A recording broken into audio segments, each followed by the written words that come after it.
তোমার মা বলল তুমি নাকি 1.5 বছর আগে একটা মাহফিলে গজল বলে 500 টাকা পুরস্কার পেয়েছিলে। এই টাকাটা তুমি নাকি ভাঙ্গো নাই, ওই নোটটা রেখে দিয়েছো। কেন রাখছো?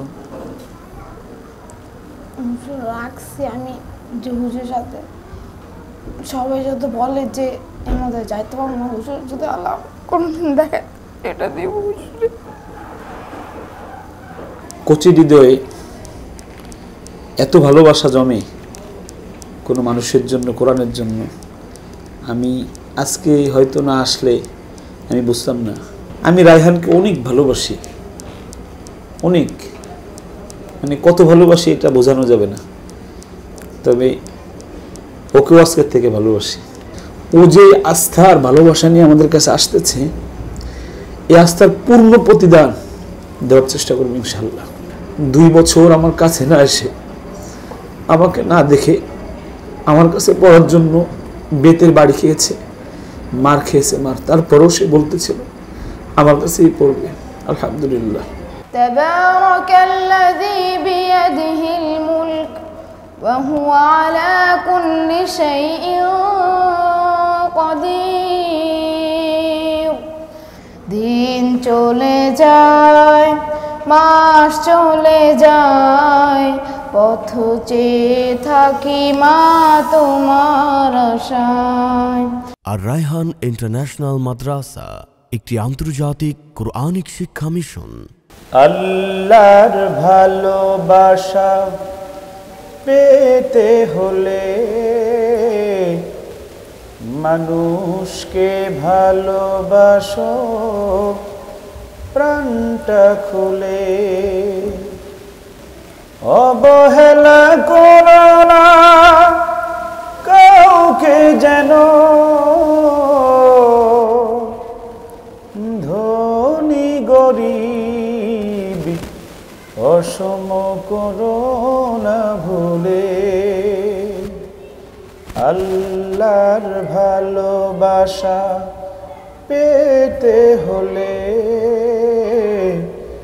মানুষকে ভালোবাসো প্রাণটা খুলে। আসসালামু আলাইকুম ওয়া রাহমাতুল্লাহি ওয়া বারাকাতুহু। আজকে একটু ভিন্নভাবে শুরু করলাম মানুষকে ভালোবাসার কথা দিয়ে। আমার নবীজি হযরত মুহাম্মদুর রাসূলুল্লাহ সাল্লাল্লাহু আলাইহি ওয়াসাল্লামের 63 বছরের জীবনের সর্বোৎকৃষ্ট আমল ছিল হলো মানুষকে ভালোবাসা, অসহায় মানুষের পাশে দাঁড়ানো, এতিমদের মাথায় হাত বোলানো, মিসকিনদেরকে খাবার খাওয়ানো, বিধবাদের সাহায্য করা এবং রোগীদের সেবা শুশ্রূষা করা। আর রায়হান ইন্টারন্যাশনাল মাদ্রাসা শুরু থেকেই এই কাজটাকে সুন্দরভাবে করার চেষ্টা করছে এবং যতদিন এই মাদ্রাসা থাকবে ততদিন এই মাদ্রাসার মূল কাজ থাকবে অসহায়, দুস্থ, এতিম এবং গরিব বাচ্চাদেরকে সুপ্রতিষ্ঠিত করা এবং এলমে ওহিদান করা। আমরা এই কাজটাকে করে আসছি, যদিও শতকরায় 5 জন আমরা নিচ্ছি। আমার নিজস্ব অর্থায়নে, আমার নিজস্ব টাকায় এই বাচ্চাদেরকে আমি পড়াই, কারো কাছ থেকে দান আমি নেই না। যদি কেউ স্বেচ্ছায় দেয়, আমাকে ফোন দেয়, তাহলে আমি যদি ভালো মনে করি তাহলে আমরা নেই। তো আজকে আমি আমার পাশে যেই ছেলেটাকে আপনারা দেখতে পাচ্ছেন, এই ছেলেটি মিরপুর থেকে এসেছে।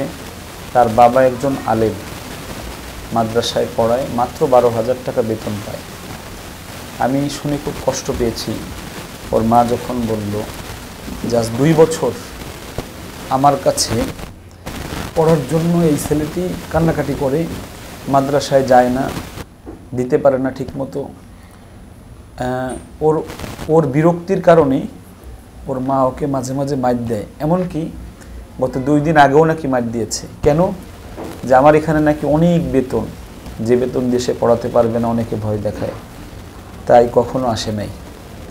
আমি আপাকে বললাম যে আপনি খুব অন্যায় করেছেন।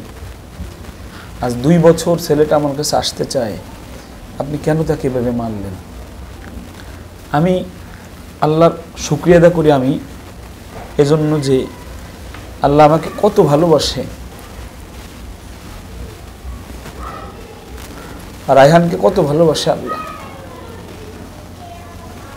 যে রায়হানের জন্য আব্দুল্লাহ ভাই যে গানটা লিখেছে, এত ভালোবাসো কেন মালিক আমায়, এত ভালোবাসো কেন মালিক আমায়, আমার এই কণ্ঠে তুমি তোমারই বাণী তুলেছ, বুকের দেরাজে তুমি কোরআনের স্থান দিয়েছ, এত ভালোবাসো কেন মালিক আমায়, কি করে শুকর তার করি আদায়, এত ভালোবাসো কেন মালিক আমায়। আল্লাহর এই ভালোবাসার প্রতিদান কোনোভাবেই দেওয়া সম্ভব নয় যত আমল করি। আল্লাহর শুকরিয়া আদায় করছি যে বাচ্চাদের কলিজার মধ্যে আমার এত ভালোবাসা আল্লাহ ঢুকাই দিয়েছে। বাবা কেমন আছো? আলহামদুলিল্লাহ ভালো আছি। হুজুর আপনি কেমন আছেন? তোমার নাম কি? আমার নাম মোহাম্মদ মুস্তাকিম বিল্লাহ। তোমার আব্বুর নাম কি? আব্বুর নাম মাওলানা শাহজালাল। মাওলানা শাহজালাল। তোমার গ্রামের নাম কি? আমার গ্রামের নাম জোরে বলো। শরীয়তপুর। শরীয়তপুর তো জেলা, গ্রামের নাম কি গ্রামের নাম জানো না? হ্যাঁ, তারাবনিয়া গ্রাম, থানা হলো শরীয়তপুর, জেলা শরীয়তপুর। আচ্ছা, থানা হচ্ছে আপনার সখীপুর। সখীপুর। আচ্ছা, তারাবনিয়া গ্রাম, সখীপুর থানা, শরীয়তপুর জেলা। আচ্ছা, কি নাম বললা যেন? মুস্তাকিম বিল্লাহ। মুস্তাকিম বিল্লাহ। তোমার মা বলল তুমি 2 বছর আগে থেকে আমার এখানে আসতে চাও, জি। কেন? আপনার প্রতি আমার মানে এই মাদ্রাসার প্রতি আর আপনার প্রতি খুব ভালোবাসা ছিল আমার মনে, তাই আমার খুব ভালো লাগছে যে আমি একদিন হইলো এই মাদ্রাসায় পড়বো, একদিন হইলেও যেন আল্লাহ আমার এই মাদ্রাসায় পড়ায়, তার জন্য আমি খুব ইয়া করতাম, বায়না করতাম। তারপর আমি মারত, অনেক বেশি মারতো? হ্যাঁ, জি জি।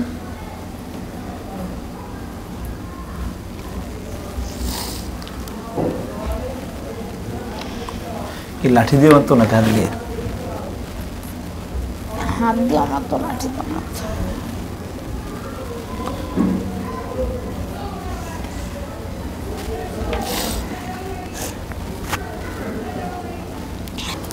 মার কথা কেন শুনতো না? মা তো আসলে ধরো সবার তো আর্থিক সঙ্গতি একরকম থাকে না, তো মা তো শরমে আমার কাছে আসতো না যে কিভাবে টাকা দিবে।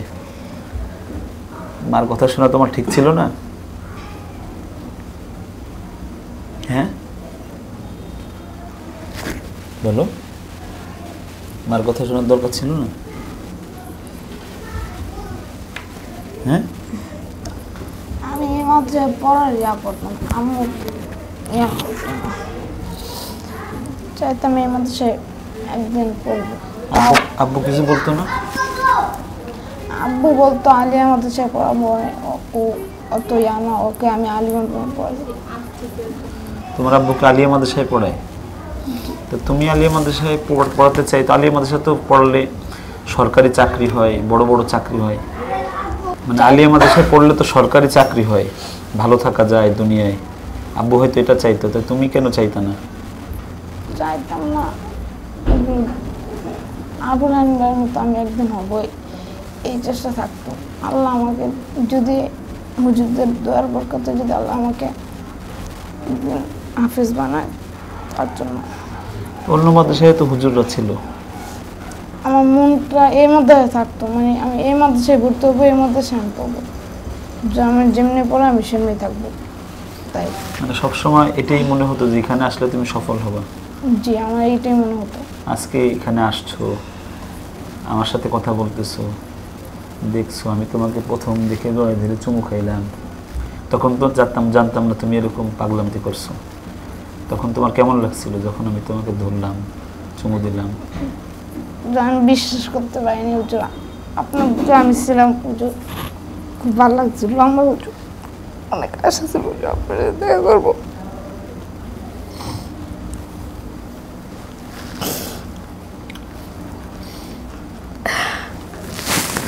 আমরা এই বিষয়টাকে আমি প্রচুর ভালোবাসি। আমি শুরুতে যে গজলটা বলেছি, আমার নবীকে আমার মনে হয়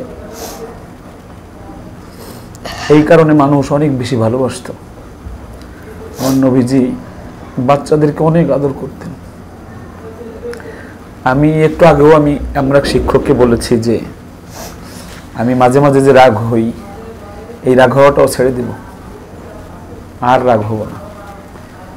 হঠাৎ করে যে রাগটা হই, আমার নবীজির বাচ্চাদেরকে যেরকম ভালোবাসতেন ওই ভালোবাসাটা দেওয়ার চেষ্টা করব। সকল শিক্ষকদের কাছে আমার বিনীত আরজ, বাচ্চাদেরকে ভালোবাসেন নিজের সন্তানের মতো। দেখবেন দুনিয়াটা এত সুন্দর হয়ে গেছে আপনার জন্য। আপনার জন্য আল্লাহ দুনিয়ার সকল দরজা খুলে দিয়েছে। বাচ্চারা আপনার জন্য পাগল পারা হয়ে যাচ্ছে। আমি কল্পনা করতে পারি না যে একটা বাচ্চা 2 বছর আমার কাছে আসতে চায়, তার মা দিবে না বা দিতে পারবে না, জন্য তাকে মাইর দেয়। সে মাইর খাওয়ার পরেও বলে আমার কাছে আসবে। আলহামদুলিল্লাহ, আলহামদুলিল্লাহ। তোমার মা বলল তুমি নাকি 1.5 বছর আগে একটা মাহফিলে গজল বলে 500 টাকা পুরস্কার পেয়েছিলে। এই টাকাটা তুমি নাকি ভাঙ্গো নাই, ওই নোটটা রেখে দিয়েছো। কেন রাখছো? রাখছি আমি যে হুজুরের সাথে সবাই যদি বলে যে এর মধ্যে যাইতে পারবো না, হুজুর যদি আল্লাহ কোনোদিন দেখে এটা দিব হুজুরে। এটা কি ঘুষ দিবা? জি না হুজুর। তাহলে এটা দিয়ে আমার রাজি করবা, তাই? হ্যাঁ হ্যাঁ, এটা কি মনে করে রাখছিলে? একদম সত্য কথা বলবো। এতদিন 1.5 বছর রেখে দিছো কি মনে করে? মনে রাখছি যে হুজুর দোয়ানে বই যদি আল্লাহ মানে হাফিজ মানে এগুলো করে রাখছি, কিন্তু আমি সবসময় বলতাম আমার দাদা গুলো ওই মাদ্রাসায় ভর্তি করে না।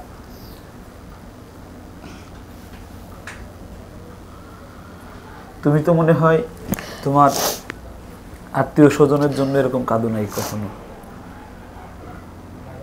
আজকে তো দেখা হয়েছে, আমরা একসাথে আছি, কাঁদতেছো কেন? হয়তো সামনেও আমরা একসাথে থাকবো ইনশাআল্লাহ। এখন কাঁদতেছো কেন? হ্যাঁ বাবা, আল্লাহর প্রতি একটু শুকরিয়া, আল্লাহ যেন আপনাকে দেখাইছে আমার চোখে, তার জন্য কাঁদো।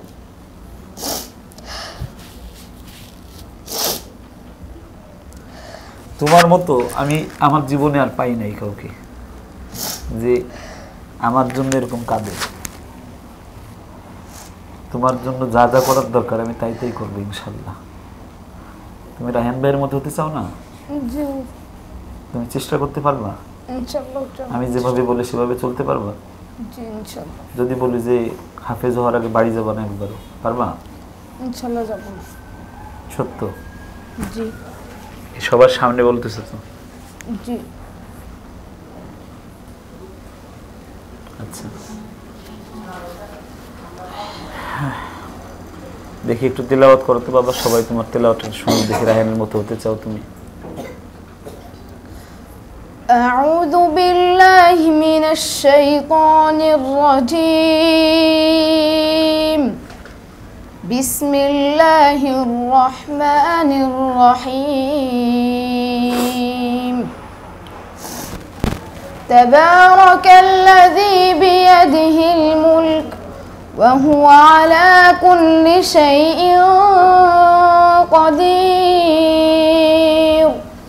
الذي خلق الموت والحياة ليبلوكم أيكم أحسن عملا وهو العزيز الغفور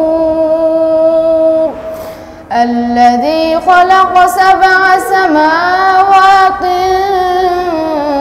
طباقا ما ترى في خلق الرحمن من تفاوت فارجع البصر هل ترى من فطور মাশাআল্লাহ। আরেকটা সুর না পড়ছিল তখন, ওই সুরটা একটু পড়ো তো। أعوذ بالله من الشيطان الرجيم ومن يقنت منكن لله ورسوله وتعمل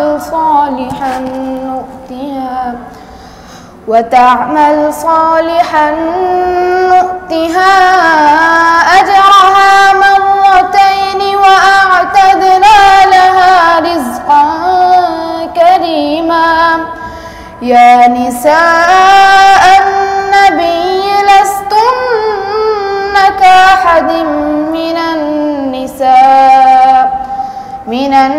النساء إن اتقيتن فلا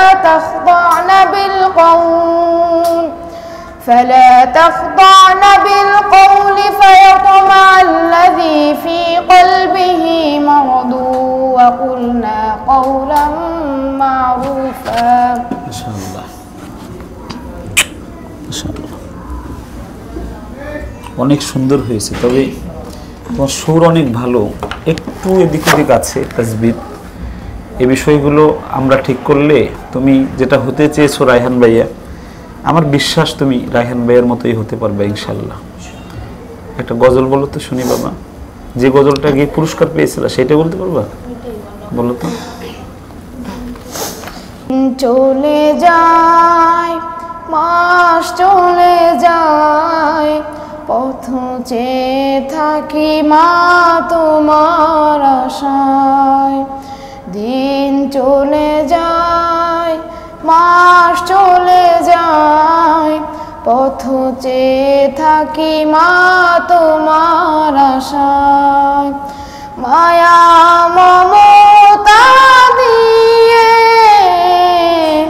বড় করেছ ব্যথা বেদনা মা তুমি সবে শুয়েছ তোমার তুলনা মা কেউ হবে না মা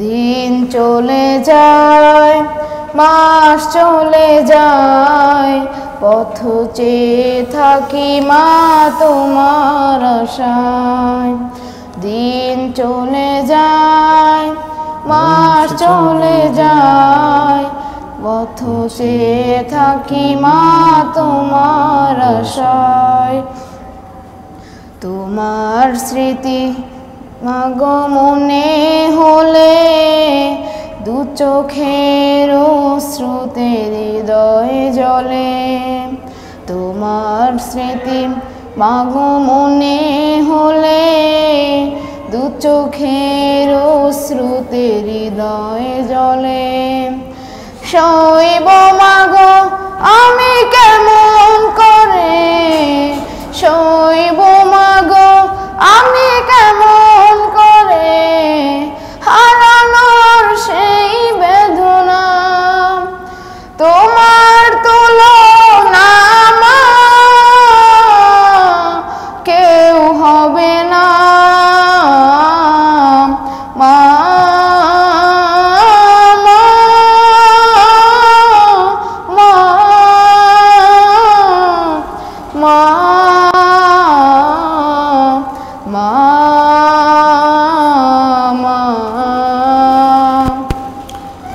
মাশাআল্লাহ। প্রিয় দর্শক, ভিডিওটি দেখার পরে আপনাদের কাছে কি মনে হয় একটু আমাকে জানাবেন, ফোন দিয়ে বা মেসেজ করে।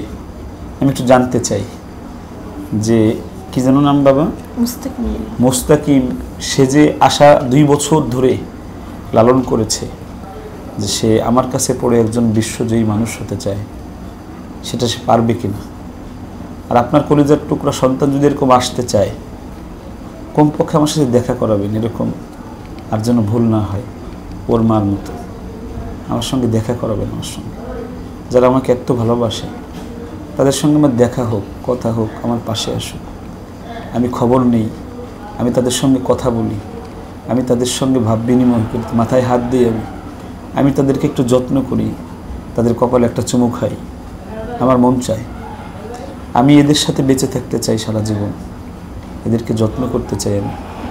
আমি একটু ওর মার কাছে একটু যাব, দেখি ওর মার কথা শুনি একটু। আপা ভালো আছেন? জি আলহামদুলিল্লাহ ভালো আছি। আপনি ভালো আছেন? হ্যাঁ। আপনি অনেক বড় একটা অন্যায় করছেন। আপনার এই ছেলেটাকে আমার কাছে আসতে চেয়েছে, আপনি তাকে মাইর দিছেন। আপনি বলেন তো কাজটা ঠিক করছেন কিনা? ঠিক আছে হুজুর, কাজটা ঠিক করিনি, আমার খারাপ লাগছে, মারছি, কিন্তু কারো কাছ থেকে এরকম কোনো ভরসা পাইনি যে আসলে আপনার কাছে আসলে যে এরকম আমাদেরকে এতটাই করবেন সেটা আমরা বুঝতে পারিনি। সবাই বলছে ওনার কাছে গেলে কাজ হবে না, এরকম ওনাদের অনেক অ্যামাউন্ট, অনেক কিছু, সর্বদিক থেকে সেইতে যায় দেখি যে হবে না। ঠিক যে আমার আসলে খুব কষ্ট হয়, আমি শতকরা 5 জন ফ্রি পড়াই এতিমদের, অসহায়দেরকে। ওর তো বাবা আছে, ওকে আমার নেওয়ার কথা না মূলত, কিন্তু ওর যে সিনটন, আপনি ওকে বললেন যে 2 দিন আগে ওকে মার দিয়েছেন, এখনো দাগ আছে শরীরে। জি সেটাও করেছি। ওই যে হুজুররা মাদ্রাসা থেকে ফোন দেয়, ও যাবে না, কি করব। আমার কাছে কেমন হয়েছে জানেন? বাড়িগুলো আমার শরীরে পড়ছে, আমি খুব কষ্ট পেয়েছি। আপনি বিষয়টা ভিডিওতে এজন্য না, এমনিও কষ্ট পেয়েছি। একজন মানুষ আমাকে এত ভালোবাসে, আপনি তাকে আমার কাছে নিয়ে আসতেন, আমি কথা বলতাম, দেখতাম। আপনার সাথে সাক্ষাৎ করার মতো ওরকম কোনো ছিল না, ওরকম পাইনি। অনেক চেষ্টা করছি, পরে দেখি যেদিন আমি নাম্বার পাইছি ওদিনই আপনাকে আমি কল দিচ্ছি। কল দেওয়ার পরে আপনার কাছে কি মনে হলো? আমার কাছে মনে হয়েছে যে না, আমার ছেলে এবার ইনশাল্লাহ আমার ছেলের মনের আশা পূরণ হবে। আমি ওই আশাটা বলছেন? হ্যাঁ আমি ওকে বলছি। ও কি বললো? ও তো খুশি, অনেক খুশি। ও সকাল থেকে উঠা অনেক চিল্লাপালা শুরু করছে, তুমি এখনো নেও না, এখনো নেও না, যাইতে যেতে অনেক সময় লাগবে, তুমি কখন যাইবা, কখন। হ্যাঁ, রাত্রে সারা রাত্রে ঘুম আসে নেই, কতক্ষণ পর পর আম্মু কয়টা বাজে, আম্মু কয়টা বাজে। 1.5 বছর আগে ওই টাকাটা ও পুরস্কার পাওয়ার পরে স্বাভাবিকভাবে আমরা যেটা পাই, বাচ্চারা টাকা পাইলে বলে না মাকে, বা খেয়ে ফেলে, ভেঙে ফেলে। টাকাটা পাওয়ার পরে ও কি বললো? টাকাটা পাইছে, টাকাটা পেয়ে ও আমার কাছে আইনা দিছে যে আম্মু আমি যেদিন এই হুজুরের কাছে দেখা করতে যাব ওদিন আমি হুজুরের হাতেই টাকাটা দিব। এটা কতদিন আগে? এটা 1.5 বছর আগের। এই টাকা ও সেই নোট এখনো ভাঙে নাই? কিচ্ছু করেনি, ওর ভাই আয়না রাখছে, মাঝে মাঝে ওর কাছে রাখতো, ওখান থেকে আবার মাদ্রাসা নিত, নিয়ে আবার নিয়ে আসতো। হ্যাঁ, ওই অবস্থায় আছে ভাঙ্গা, এখন ওইভাবে আছে। আজকে ঘর থেকে বের হয়ে গেছি, তারপরও দৌড়ে যায়, মনে ছিল না টাকার কথা, বের করছে ঠিকই, ওই ওয়ার্ড্রোপের উপরে ওই টাকাটা রাইখা দিচ্ছে, যায় দৌড়ে যায় ওই টাকাটা নিয়ে আসছে। পরে গাড়িতে বসে জন্য কি বলছে? গাড়িতে বসে আবার আমার টাকা দিও, ভাড়া দিও না, এই টাকা কিন্তু আমি হুজুরের কাছে দিব। আমি হুজুরে দিলে হুজুরে কি আমাদের এই টাকা নিব না? এটা তো আমি হুজুরে এভাবে দিতেছি না, হুজুরের খরচের জন্য দিতেছি না, আমি হুজুরের প্রতি আমার একটা ভালোবাসা আছে, আমার মহব্বত থেকে আমি হুজুরের কাছে টাকাটা রাইখা দিব। ওই টাকাটা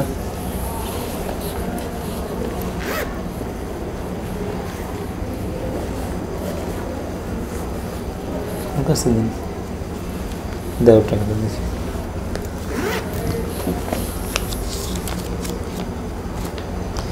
1.5 বছর আগের টাকা এখন এরকম রয়েছে। আমি কখনো টাকা সুখী নাই, আজকে একটু গ্রান্টটা নিলাম। এটা আসলে 500 টাকা না, আমার কাছে এখন কোটি টাকা আসে আলহামদুলিল্লাহ। কিন্তু আমার কাছে যদি কেউ আমাকে প্রশ্ন করে যে আপনার কাছে কোন টাকাটা দামি, আমি এক কথায় উত্তর দেব যে এই 500 টাকা আমার কাছে জীবনের সেরা টাকার একটা টাকা আলহামদুলিল্লাহ। কচি হৃদয়ে এত ভালোবাসা জমে কোনো মানুষের জন্য, কোরআনের জন্য, আমি আজকে হয়তো না আসলে আমি বুঝতাম না। আমি রায়হানকে অনেক ভালোবাসি, অনেক, মানে কত ভালোবাসি এটা বোঝানো যাবে না। তবে ওকেও আজকের থেকে ভালোবাসি। আমাকে ওর মা বলছে 3000 টাকা দিতে পারবে মাসে, এর বেশি পারবে না।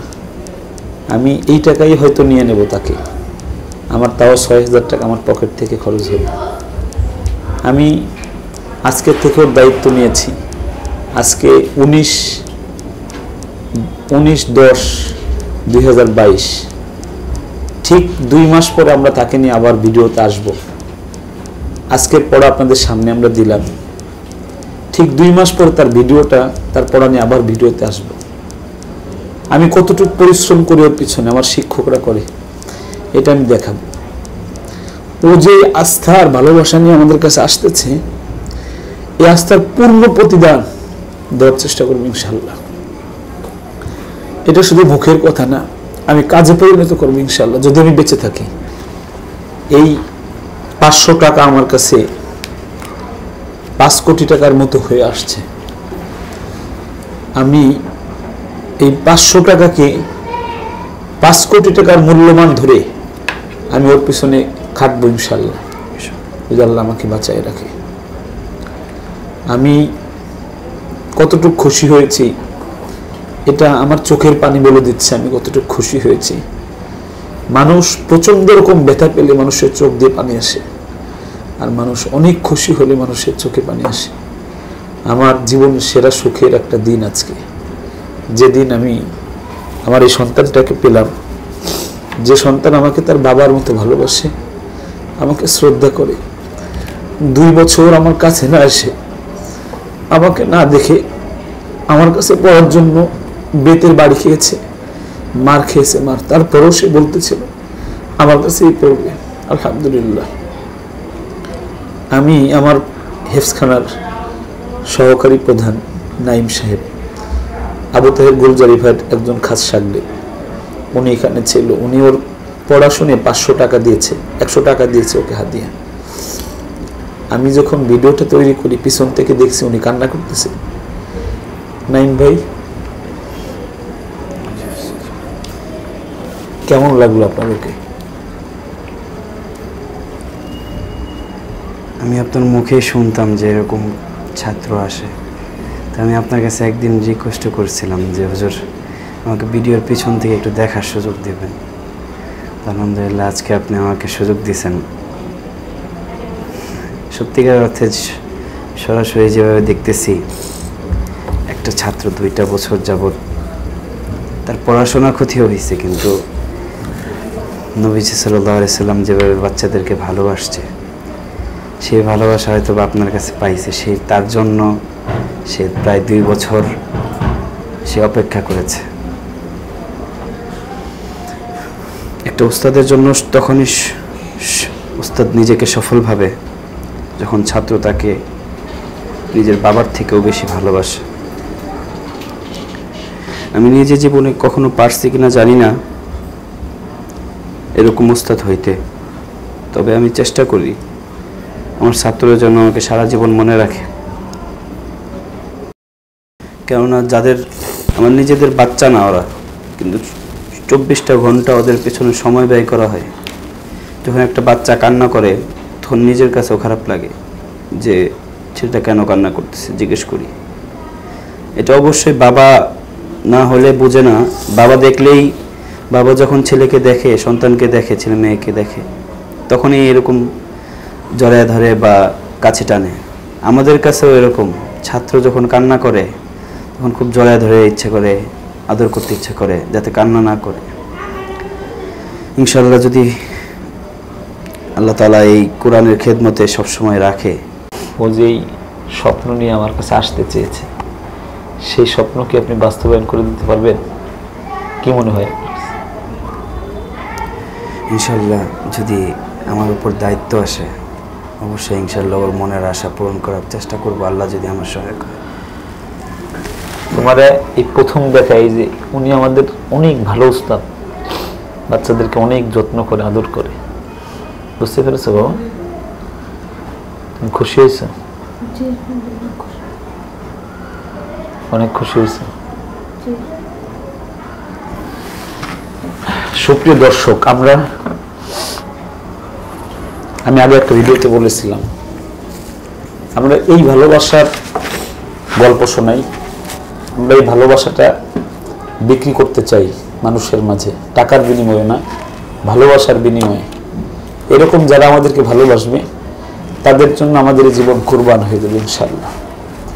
যা করার দরকার তাই করব, যত যা করার দরকার তাই করব ইনশাআল্লাহ।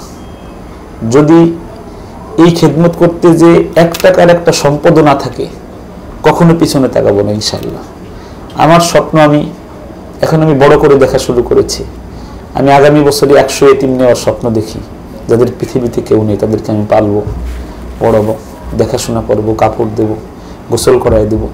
এটা আমি স্বপ্নে দেখি। 28 জন হয়ে গিয়েছে। আপনারা সবাই দোয়া দিবেন। আমি কারো কাছে টাকা চাই না, শুধু দোয়া চাই, ভালোবাসা চাই। আর এরকম যেই বাচ্চাগুলো আমাকে অনেক ভালোবাসে তাদেরকে আমি নেই বা না নেই আমার কাছে আসবেন, নিয়ে আসবেন। আমি তাদের সঙ্গে কথা বলতে চাই, আমি তাদের জড়িয়ে ধরতে চাই, তাদের কপালে একটা চুমু খেতে চাই, তাদেরকে আমি একটু হলেও আদর করতে চাই। আর যদি না আসতে পারেন আমাকে ফোন দিবেন, আমি চেষ্টা করবো ওই ছাত্রের কাছে চলে যাওয়ার যে আমাকে বহুদিন ধরে ভালোবাসে, আমি তাকে যে আদর করে আসবো। আর আপনারা সবাই দোয়া করবেন বাবাটার জন্য, আল্লাহ যেন বাবাটাকে অনেক বড় একজন হাফেজ, আলেম, আমলি বানায়। আর টাকাটা একবার ধরে দেখবেন নাইম ভাই,